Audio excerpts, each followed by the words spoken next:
Welcome once again to Lehto's Law. Here's Steve Lehto. I had a whole bunch of people send me this story. I think Vincent was the first one to send it to me. But the Indiana Attorney General's law license has been suspended for 30 days after groping allegations. So again, there's a lot to unpack here, as we like to say. The story is from Fox News, but it was widely reported. The Indiana Attorney General, Curtis Hill, had his license to practice law suspended for 30 days over allegations he groped multiple women at a party in 2018. That's a ruling that came down from that state's Supreme Court. So most states have got a Supreme Court or a court that sits atop their legal system, and that court oversees the courts and also almost always oversees the licensure of attorneys. If an attorney is licensed, they are licensed at the discretion of the state Supreme Court. Hill has denied the allegations, but the court unanimously found that Hill's actions at the gathering of legislators, staff, and lobbyists in 2018 constituted misdemeanor battery. The court said in its ruling, and I'm quoting it verbatim, while at the event, respondent engaged in acts against 4 women, a state representative, and 3 legislative assistants that involved various forms of non-consensual and inappropriate touching. This behavior, according to the ruling, including rubbing one woman's bare back, rubbing a second woman's back, touching a third woman's rear end, I'm using that word as a euphemism, and putting his arm around a 4th woman's waist and pulling her near him. Fox News reached out to his office for comment, but did not receive a response. Hill is a Republican. He denied the allegations when they first surfaced. He said in a statement to Fox, "At no time was my behavior inappropriate, nor did I touch anyone in an inappropriate manner." He said in 2018 the bar had been very crowded and described the ambiance as being light and jovial as would be expected at a bar. I interacted with several people, talking, laughing, and telling stories. But after the allegations surfaced in 2018, legislative leaders commissioned a report from a law firm to get an independent look at this, and in March 2019, a disciplinary complaint was filed. The court noted that a special prosecutor had decided not to bring criminal charges against Hill, but the prosecutorial decision did not factor into the court's decision. The court pointed to Hill's response to the allegations, in which he called them false and vicious in a press release. Read in context, respondents used the word vicious, bookended by references to the allegations against him, implied malice or bad faith by the women who complained, the court said. Hill also issued another press release that referenced an email one of the women wrote that appeared to be meant for a friend, but was mistakenly sent to an address associated with Hill's office. The press release referred to the email as a draft story that was coordinated and changed under the direction of others. Now, Hill's license will be suspended as of May 18th and will be automatically reinstated after a 30-day period ends. And, people ask me quite a bit about lawyer discipline because a lot of people say that, they think lawyers get away with a lot of stuff. And this guy's license is about to be suspended for 30 days. And I've had people say, Steve, is it that big of a deal for a lawyer to lose his license for 30 days? Well, there's another problem here because the guy's the Attorney General. That's another problem. But the first problem, let's just talk about the first problem. The first problem is you're an attorney and your license gets suspended for 30 days. You cannot practice law for 30 days. It's not like you just go home and shelter in place. You've got to contact all of your clients with pending cases and go, by the way, I'm not an attorney right now. So if you have a legal question or a legal problem, I can't help you. And if I've got cases that are filed with the court that are pending, my name is on those cases and I've filed an appearance saying I am the attorney representing this person in this case. I've got to get an attorney to substitute in on every single one of those cases and notify the court I'm not an attorney anymore. This person's going to take over my case. Now, depends on how heavy your caseload is, how many cases you got to do that on, but it's a mess. It's a mess.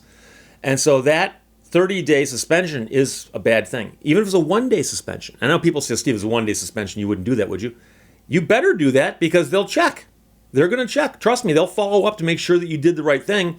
And like I said, they'll check to make sure you notified your clients, that you notified the courts. Every pending matter you've got has got to be dealt with because you are not an attorney. And you can't represent someone else if you're not an attorney. So that's the first upshot to just a typical attorney, okay? But the guy who's the Indiana Attorney General, I've read a couple articles about this. And I believe under Indiana state law, the AG's got to be an attorney. I think that's a requirement. So the question becomes, what happens to the guy if he's no longer qualified for office. Because most qualifications you walk into office with, you can't lose. I mean, for instance, if it says you got to be 35 years old to hold a certain office, well, if you're 35, you're always going to be 35 or better, right? Okay, that's not going to get taken away from you. But the question becomes, what happens if you're required to have this qualification and you lose that qualification in office? Because I don't know if it's happened before in Indiana, and I don't know if they have a provision for that in their law. And there's a couple different ways it could play out. And I'll be interested to see what happens, and I will follow up on this because I find this one fascinating. And by the way, I'll get back to the allegations in a second. In my mind, that was the second question, but this is the first question. Because if his license lapses for 30 days, and 30 days later he gets it back, an argument could be made that he's elected to be there, I'm assuming. In Michigan they're elected, the AGs are. And so they might say that once he rides out his suspension, he can just step back in and start doing his job. Somebody could, however, say, well, wait a second, the guy got elected qualified, but he's no longer qualified. He must be ousted from the job. And the question becomes, do they have to do the equivalent of an impeachment? Where the legislature or somebody gets together and says, look, there's a guy who's not qualified to be in his position. He needs to be out of there. And if he won't step down, we'll step him down. And that could happen also. So I don't know. I'll follow up on this and watch to see what happens, because obviously there's a time frame here. And it says that the license hasn't been suspended yet. The license suspension kicks in May 18th, which as of the making of this video is a week from now. So he could file an appeal, I guess. I'm not sure if where he is in the appeal process. He could probably file an appeal, or he could probably file a lawsuit also if he thought he wasn't getting his due process rights. And that's probably the bigger question here, because some people are going to say, wait a second, Steve, if I'm following the story correctly, and by the way, I'm just giving you a summary off of one story. 4 women say that he was acting inappropriately on one evening, and an independent prosecutor looked at it and chose not to prosecute. Is that really something you lose your law license over?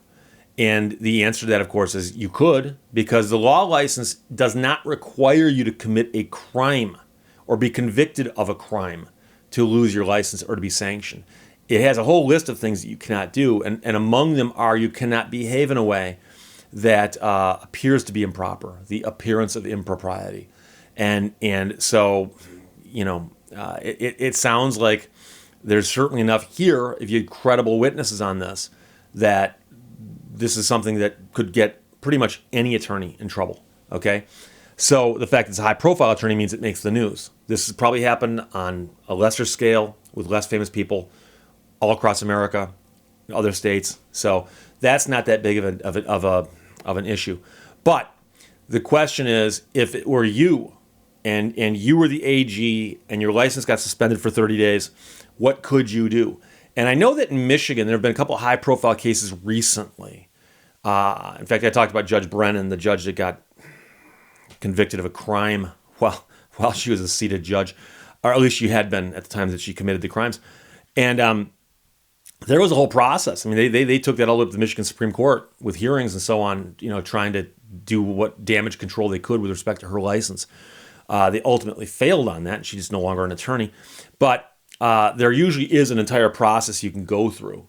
And I'm not sure how much the process this guy went through in terms of hearings and so on. But if the Supreme Court has ruled, it sounds like he probably has gotten all the hearings that he could get, which means that he has, in essence, it'd be a Hail Mary, but filing a lawsuit, like say in federal court, saying his rights are being violated without due process or something like that. But we'll see what happens. But as of right now, the Indiana Attorney General's law license in 1 week is going to be suspended for 30 days. And that should most likely throw his office into turmoil, and we'll see what happens. And again, Ron Blitzer wrote the story for Fox News, and Vincent sent it to me. Thank you very much. Questions or comments, put them below. I'll talk to you later. Bye-bye. Thank you for watching Lehto's Law. You get what you focus on, so focus on what you want.